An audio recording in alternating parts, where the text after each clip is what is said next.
There he is. There he is. Blofeld, you bastard. You can't kill me, motherfucker. What's up, buddy? Fuck. I'm good, man. How are you? Well, it's been a tough while. I'm not gonna lie to you. It's been a tough while. I love you, man. I'm really glad to see you. Love you too. Yeah, I don't know. It's I've definitely, I've struggled with it. I've struggled with it a lot, and Me too. Right now, I'm at this horrible point where, like, it's not a horrible point, man. I don't want to make this sound too bad because I know that there are a lot of people who are a whole lot closer to him and are having a whole lot harder time than I am right now. So I'm not trying to exaggerate or anything. Right. One of the things that I've sort of been, I guess, haunted by over the last couple of weeks when I think about this is just the fact that one of my favorite storytellers, who's been singing to me since I was a kid, who's been singing to me for like 20 years now, he's gone, and that it's just it's sad. It's sad when these things happen, and it's a hard thing for anybody to talk about because it's a hard thing to talk about without attaching just a shitload of emotion to it. Yeah, it's personal. incredibly emotional, Yeah, I mean, each of us have so much personal connection to him, and how much. See, I'm gonna cry right now. Yeah. See, I can't wear that fucking shirt, man. I know. It's just. Yeah, like you said, this is how much I'm devastated from this far away. All I think about is the people close to him. How hard it hit them. I can't even fucking imagine. If anybody watching this right now wondering what's going on, this is the first time we've talked on Zoom. Shit's coming out. Might be an emotional. What do we call it? What are we gonna? Let's talk. Let's. I'm here. Obviously, there's no.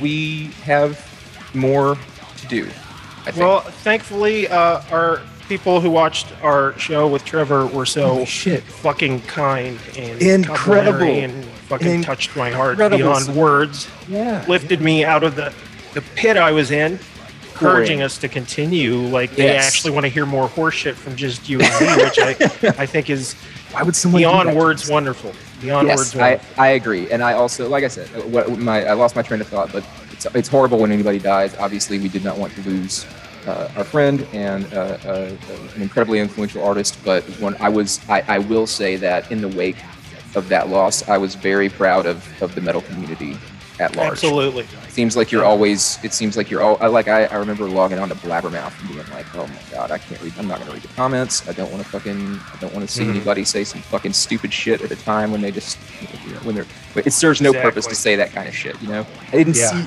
any of that. Didn't see any negative shit. It was just all like, god damn, what a good dude. Which speaks to his karma. Man. I mean, like, he's just a good dude. And we had a great time on that show, and we talked about some bands that we absolutely love. I, for one, was pretty fucking misty-eyed the other day when we posted the Impaled episode, and half of Impaled hops into the fucking thread on Twitter and starts answering questions about that was a dream come true. That was incredible, man. Like, and that's what I always wanted. That's what I wanted the show to do. It was just like, yes, come watch us. Hopefully we're entertaining. Hopefully you're having fun. Hopefully it's funny and whatever. But like starting conversations about this that are hopefully multifaceted, I think gives people sort of the opportunity to take what can be an easily pigeonholable genre of music, right? And move it into different places and see it intersect with other things. And when we have conversations, that's how those connections get made. And so sitting there watching three dudes who are in a band that I've loved since we've both loved this band for fucking 20 years now, like. The real honor to me was that I wasn't even aware until you said it on the show that I guess a lot of people aren't aware of Impaled. That really, I'm crazy, old, right? So I'm starting to realize how old I am with statements like that. So it was super amazing that not only did we get the attention of the dudes in the band, but that also apparently a lot of people are now checking out, if they can, on YouTube and whatever, or if they can find a copy, checking that shit out. Exactly. Trevor was a dude who just held the gate open, hard. Exactly. Like he was the opposite of Hodor for death metal. And I see, like, I want to be that. I know I can't be that, but I want. Oh, you are, sir. I want to be a version of that. Being into metal, being into death, fucking metal, we have to confront death. Yeah, you have to fucking confront death. I actually was going to text you before SOS happened and everything, I was going to say, I would like to have you on as a regular segment. Would you like to come on and just talk about what you've been listening? That was all I wanted to do. So it just happened. We're a team. That's my only input.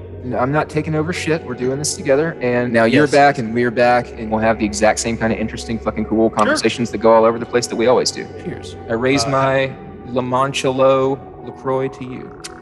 Cheers, Clinky. All right. You're working on Crypticus riffs, if I'm not mistaken. Didn't you say? I'm working on other shit. I'm working on all sorts of other shit. Yeah, which is really good because, like I said, I had been in a deep hole of depression that you talked me out of because I almost wanted to stop working on music.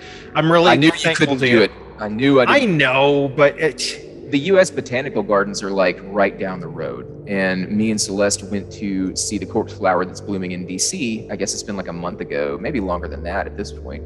And like, dude, I can't lie, man. I was fucking disappointed.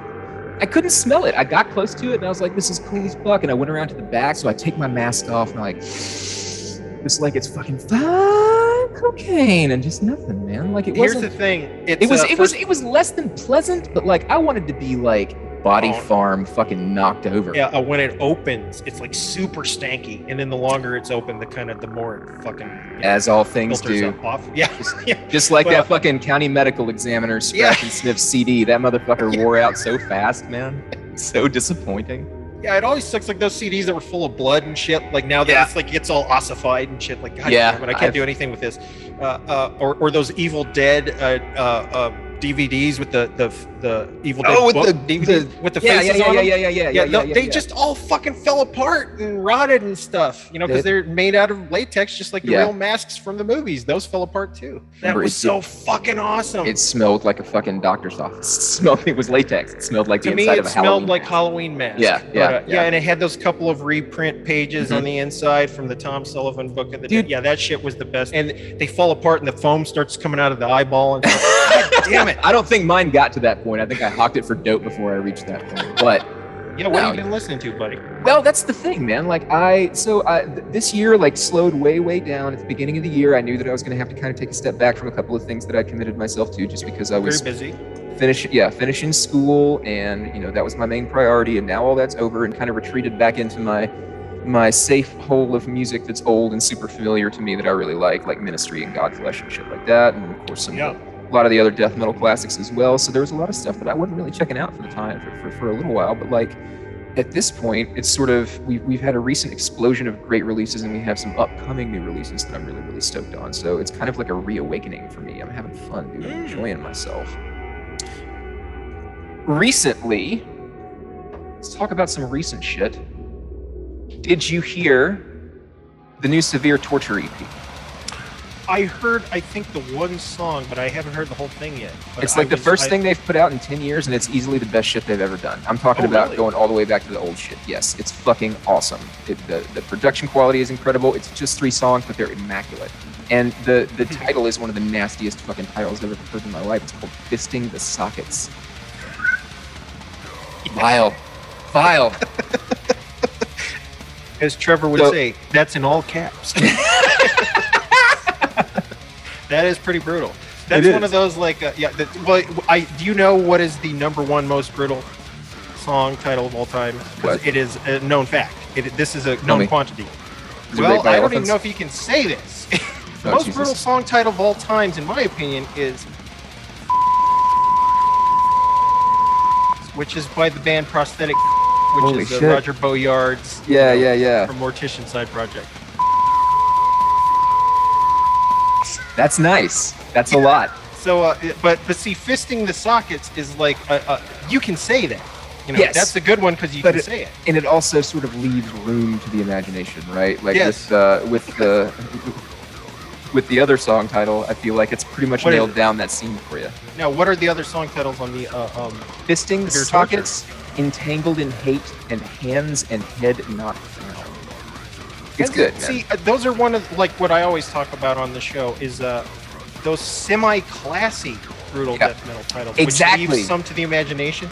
Exactly. Those are good. That was exactly the point that I was going to make. I love gore. I love the hilarious, over-the-top aspects of death metal. Yeah, there's sometimes where I find myself uncomfortable or whatever, but I just move on to other stuff if that's the case. But like, I do think that one of the things that can sort of elevate what we enjoy and what we do is when you can take this music that is, so aggressive and that does, that is linked to such graphic imagery, right?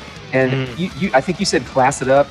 To leave some aspect of the imagination with the wording of it, to where it's like, whoa, that's evocative. That's evocative. Sure. And what it does is it gives the audience a kind of imaginary ownership over that concept that I don't think they would be able to cultivate with this really specific song title. Speaking of that, another one that I picked up earlier in the summer that I have just been on constantly is fucking Lipoma. Are you familiar with Lipoma? No, I don't think I've ever. Is that Japanese? What do we? Oh no, I thought that was kanji.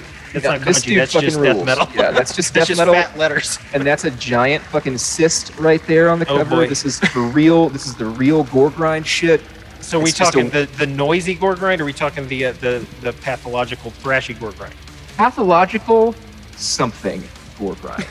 Here's the, and I really want you to hear this because I feel like it'll be right up your alley. It's very contradictory for all of the imagery and everything, right? The song titles are like fucking surgical treatment of occult spinal dysraphism, fetus in fetu with ancephaly, large mutilobulated gastric mass in posterior wall of greater curvature of the stomach. I think I have that. So we're talking about like for real fucking gore grind here, but it sounds like putrid pile in places, like his newer shit. Like it's not.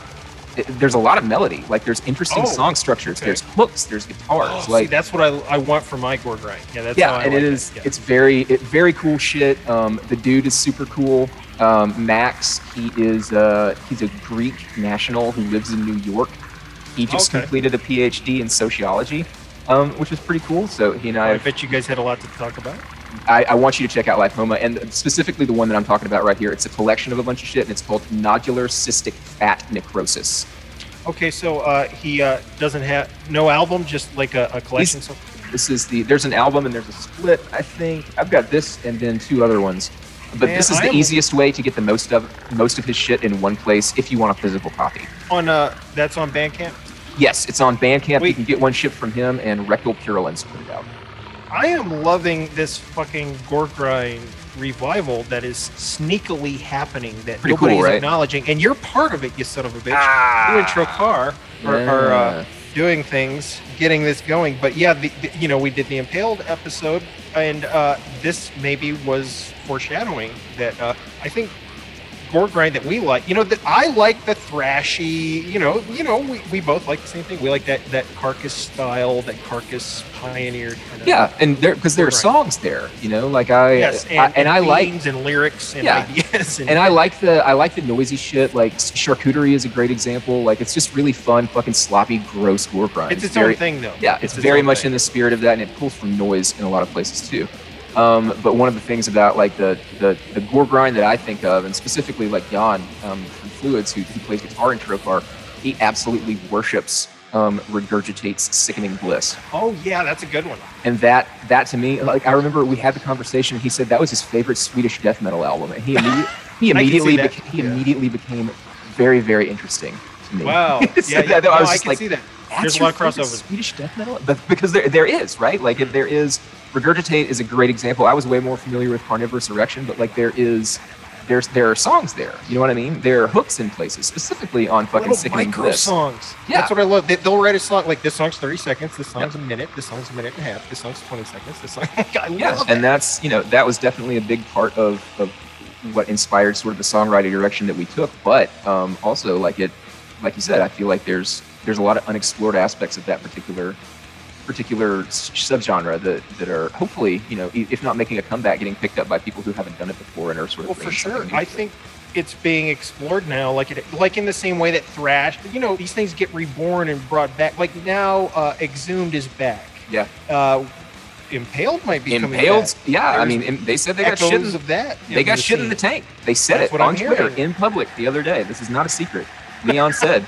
We're putting it out there. We're holding them to it. Leon Del Muerte, fucking Leon, Leon Del Muerte. Leon, if you're fucking watching right now, you go back to the feed, brother. You go back to the public shit. And you take a look at that public shit, brother. Because there's no fucking way that I'm gonna let you come into my house and say this shit in public and not follow through with a new impaled record. You listen to my brother, that poor grind. It's me, the man himself, bald as fuck, coming to your house for new impaled. That's the new episode. Put new shit out. I fucking dare you. Put your shit out. I fucking dare you. Try to top the new Trocar. You can, motherfucker. Oh my God. You can. See, start gore grind beefs. That would be fun. You guys, fucking Pharmacist put out that fucking Pharmacist. really great, over the top great album. Yeah, with, dude. With the 7-minute songs on it. Yeah. And crazy ass solos. From, Flourishing extremities within. I don't have it memorized yet, but. I can't get down with that cover art though, because it's literally just a smear. It's like, what are you guys doing? If your album is that fucking good, like I will put up that bizarre ass cover art. Have you seen the shirts with that cover art on it? It's like, no. That doesn't translate to a shirt. Yeah, I know. I remember looking at the cover and being like, well, I respect that this is not just a gore collage, even though that's cool. Like, I like that they're going in other places. I really was so blown away by the quality of the riffs and the songwriting on that album. Yeah. My one complaint, guitar solos are way over the top, where it's like, bro, rein it in. Like, he'll play a guitar solo for literally 4 minutes, and he's an amazing guitar player, so it's like, he just never runs out of shit. So that's what it is. And so it's kind of like a jazz album where like a saxophonist just like loses his shit. It's like, bro, you're dominating the album. Calm down. That's my one critique, that album. Folks don't understand. I'm on one corner of the Filth Chamber, Schuler's on the other. We're just back to back, and we completely ignore each other in real life. And we only communicate through these cameras. And that's why this works. That's why you never get tired of the roommate that you don't talk to, right? And I feel like it's a good match. We want it to be, as the kids say, extra. I want this shit to be extra. I want it to be on fleek, though. I want it to be on fleek. I think they can both. I think those two things can coexist. I don't think that whether a thing is on fleek or whatever I said, I can't even remember it. This is sick. Anyway, Mr. Benson. Yes. Very serious business here because you have now joined me here in the chamber. And so since I'm now relegating all the hard work of the show to you, since you're more talented than me, I'm also going to ask you all these questions that have been posed to us by our friends on Twitter and other social media. We're going to both answer the questions, right? No, I'm clamming up. And I'm going to act like a stalking butler while you're answering these. All right, I'll try. Our friend in Sublation Band. We love Sublation. We love Sublation. Speak for yourself. No, yes, no, I've heard 2 songs, and it's. I will straight up speak for you. Sublation is good enough that I will tell other people that they like them. Sublation is fucking amazing. They have a new album coming out soon. They're good tech death that will crush your face. Sick, somewhat blackened tech death. It's just really, really good. What do they got to say, man? What's up with Sublation? Well, you're not going to like this. I'm not going to like it. Production on the new MESHUGGAH album. Mm-hmm. What went wrong? What went wrong? What's wrong with it? I liked it myself. Schuler Benson here, folks, telling them why they're wrong. Controversy, go. Fuck Sublation. That'll get the clicks. That's right. Get the click. That can be just the promo. Fuck those guys. Those bastards. The new MESHUGGAH, I don't think anything went wrong with the production, man. I think it sounds great. I think that if you are comparing it to the last MESHUGGAH record, there's going to be some differences, but I feel like the last MESHUGGAH record was a bit more of an experiment. Around the time it came out, when they were talking about the production and the writing process for that record, Tomas, the drummer, talked about how they were trying to do like more of an analog feel. And so for them, because it's so technical, so dense, you know what I mean? If you go back and you listen to that record, The Violent Sleep of Reason, it's a little bit fuzzier.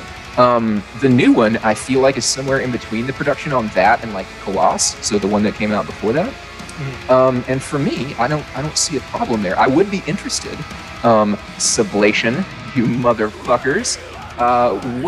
When you say what went wrong, I'd be curious to know what you think went wrong. Yeah, I don't know what I heard. I thought it really sounded great. So I liked it. Follow up with us when you see this video, and then By the way, this production on the Sublation, fucking A+. It's excellent. So it's not like these guys don't know what they're talking about. I think it's self-produced too, man. I think they did that shit themselves. Yes, which is incredible. Really sounds great. We have a lot of questions thanks to our good friends on Twitter. But another question that's really going to piss you off, buddy. I'm the calm center of the universe, motherfucker. I'm not pissed off about nothing. I'll tell somebody why they're wrong. All right. May I test No, that? I don't know, man. From our friend who goes by, I don't know anyone's real name, so I just have to go by their Twitter handle. I refer to all those people, all of my friends on Twitter, many of whom at this point I do consider like actual good friends. Me too. I don't refer to you by your fucking name. Like you're. Yeah, this is like the future. This is the Matrix. So, you don't go by Robert Johnson or whatever. You're Neo. Your hacker avatar. Twitten and Waters, which I know you know on Twitter. Bro, prepare yourself for this. All right. Why does so much bad death metal come from Texas?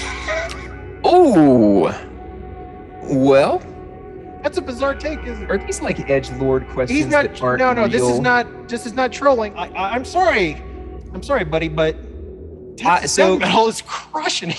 Yeah. Like crushing. Once again, I would like to hear what the complaints were, and if we could figure out what the complaints were, maybe we could go about addressing those in some way that might, I don't know, open this person up to maybe checking these things out again and reevaluating. Yeah, no shade, but I'm sorry. I we can't agree with you. Yeah, we both have been, like, I would say Indonesia, Russia, Texas.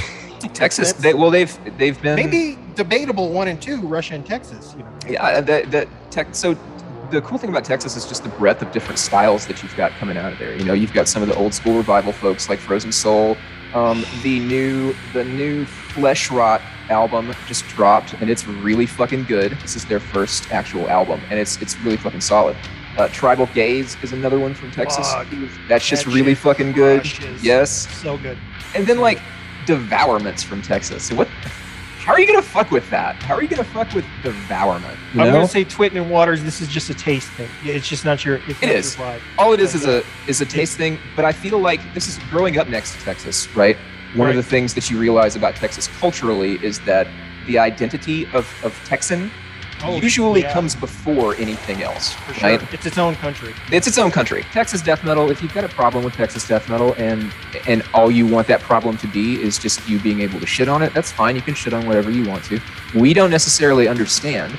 And if you want to find this entire sort of really vibrant area that's producing a lot of really, really aggressive and vital art, if you want to give that another shot and maybe you're looking for sort of a different entry to it that maybe isn't specifically about like a Texas identity first type thing, if you just want us to throw some songs at you or whatever, DM either one of us and we'll try and hook you up with some shit that you might like. Schuler here is so much more erudite than myself addressing the folks out there. But Twitten and Waters, I loved your questions, so thank you for stirring some controversy. Oh yeah, these are fun questions. Over here to start the Texas death metal war. Which, by the way, Texas is going to win. Sorry, they're the American Indonesia right now. Okay, that's true. Oh, and Ohio. Ohio is also the fucking. Oh, really? There's a fucking shitload. Maybe we'll talk about Ohio. We can do an Ohio death metal. Develops, we will be reporting on it here. Yes. Well, this is going to be a very easy question to answer next, with very little controversy from our friend Stormland. Who? I guess this is. I don't know. I'm not Stormland at all. I don't know. I guess this dude has a really awesome album coming out from a certain Canadian. But check out Stormland band. Our friend Justin. The Human Cost. The Human Cost is the name of the new Stormland record. Yes, Patrick produced it. No, Justin produced it. I mixed it. Justin produced it. Patrick mixed it and mastered it. I have heard the record. It is impressive. Justin, man, you really fucking put something special together here, and I really, really admire the fact that you have just completely stuck to this vision of yours throughout this entire thing. I think it's really cool, man. Yes. Anyway, Justin from Stormland wants to know if Indonesia is the current world champ. This is going to be very easy to answer after the last question. If Indonesia is the current world champ of brutal death metal, who's in second place? I mean, I would say Russia. Well, I think we said that, but I'd go Texas. Texas, yeah. When I think, but Texas though, I feel like, of course, there's a shitload of fucking brutal death metal bands in Texas, and there's a lot of really good death metal in Texas. But if we're specifically talking about brutal death metal, right? I think that Texas right now, the face that's on Texas in death metal is more of an old school revival type thing. Yeah. And it's good, right? But it's not brutal death metal. It's a different style, right? If you're thinking about brutal death metal, like California is always a fucking sick place. Okay.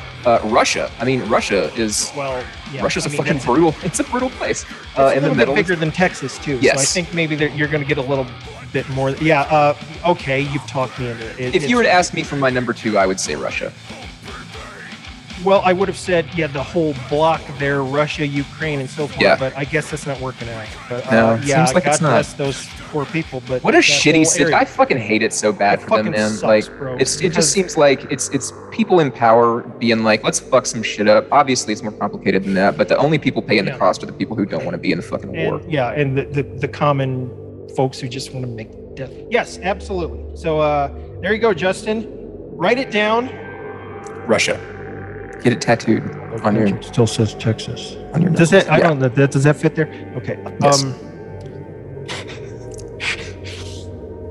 Oh fuck. Our friend JC Ewer, who goes by the Ouroboros on Twitter, would like to know. I guess this is a question for me. Do you commission the art for your album covers or use pre-existing works? And who are your go-to artists? I saw Derek Waugh and Nev Michael listed in the art credits. Are there others? There are indeed. Shit. You forget the people who did art for your music. You bastard! You're supposed to be throwing weights on top of me while I'm drowning. That fucking artwork is so important, and that's what people see. And I picked the artwork because it resonates with me spiritually, and it represents the music. So it's a very important thing to me. The first album dedicated to the Impure, Alan Kay. He's a very famous Weird Tales artist from the original Weird Tales magazine. Sick. That was very much by design. That was the whole vibe of my death metal, and what inspires me is horror fiction and weird fiction, and that is my heart and soul before death metal. I read horror tales on the school bus to get away from the bullies, and that was something very formative to my life. So when I started making music, I wanted to get Alan Kay. Alan Kay had done the artwork for Supernatural Addiction and Behind the Mourner's Veil, which I fucking worship. And beyond that, he had done the artwork to the Weird Tales magazines and illustrations. So I contacted Alan Kay, who's a very elderly man, but I asked him, could I worship you? You're wonderful. I love everything you do. You are the greatest thing in existence. Can I please use this for my album? He's like, yeah, whatever. I don't give a shit. Sure, go ahead. Like, let me kiss your feet. Oh my God. And he just didn't give a shit. But it's like, and then when it came time to do, they called me mad. Same deal. I contacted him again. Like, oh, it's you again? Yeah, go ahead. Whatever. I don't care. Whatever. What is this? Death metal? Yeah, sure. Whatever. And again, cool, though, two of the greatest album covers in history. That was such an honor to me that my first 2 albums had Alan Kay artwork and elevated my music. Then when it came time to get another artist, I was contacted by Derek Waugh, who was a fan of the band. And he said, motherfucker, here, I'm going to do the album art for your next album. And I just... And it was sick.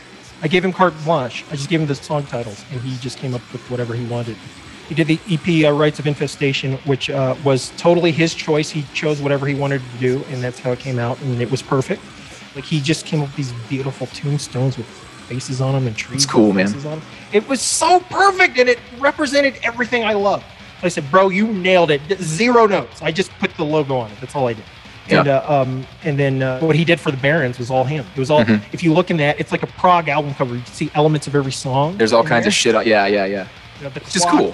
The clock that strikes 13, and like he said that big guy with the tentacles in the middle was this is Mortificus. Like, he decided that's. He told you that's who Mortificus is. I was like, all right, you got it, bro. Like, you're gonna have 0 note. Insieme verso terrore was done by Eric Rott Engelman. That was the first thing I commissioned ever to be a specific thing, and that was Eric Rott who did that. And he's an amazing fucking artist. He is so fucking great, and I really want to shout Eric out and say he did a beautiful gatefold with the cemetery in the house and everything. So yeah, thank you, Eric. And then the Barons, then the Belasco, Bequest, and Chains for Devils.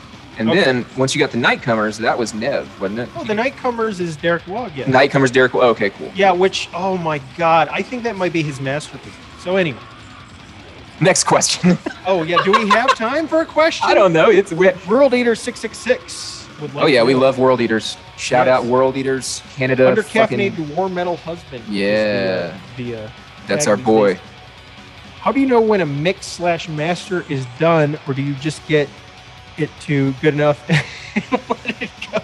Well, obviously, I'll be the one to answer this question. No, I have no fucking idea. I'd love to hear your thoughts. I'll tell you this. I don't know for sure about the production aspect of it, but I believe it's probably a lot like the lyric aspect of it, or about like the writing aspect of it, of anything, right? A song, a poem, a book, a story.